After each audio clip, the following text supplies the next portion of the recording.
The third and final biggest concern, biggest weakness ahead of training camp for the Browns, according to Bleacher Report, middle linebacker. They say beyond Anthony Walker, Cleveland doesn't have a ton of depth at inside linebacker, so it'll be counting on 27-year-old who's played only 16 total games over the first 2 seasons with the team.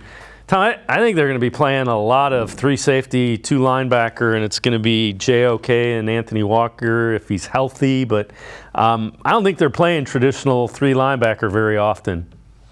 No, that's right out of the Jim Schwartz playbook. You're right. I think the days of, and I think sometimes we get caught up in that, especially as we think about the glory days for the Browns and the glory days of the NFL. The game has changed so much, Dave. And not only in the last 5 years, even in the last couple of seasons, to be honest with you. And so, in my mind, I think from a traditional linebacker standpoint, that does remain to be a weak spot for this team. And I think the bigger concern is that, we saw last year what Anthony Walker means to this team, not only from a talent standpoint, but just from a leadership standpoint. And we saw that.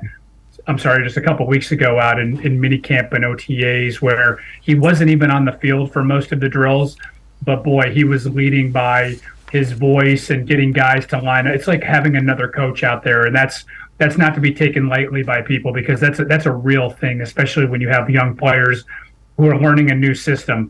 And so, I think between Walker and Taki, 2 guys who, by the way, coming off injuries, you've got enough there established in the middle that, you're going to have a good communicator.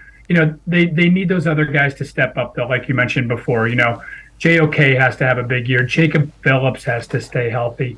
And they have some other young guys that they're going to, push and plug here and there. But I think you're exactly right that we're going to see a lot of those 3 safety sets.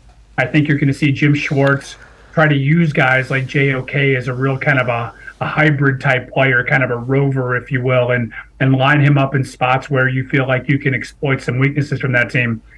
The bigger issue, though, Dave, defensively for the Browns is that defensive line has been revamped and upgraded, and Myles Garrett has some legitimate help inside and outside, and I think that's going to be the biggest change. And so while you may have a bit of a weakness at that linebacker spot, I think the upgrade in the defensive line is going to help, make up for any of those shortcomings.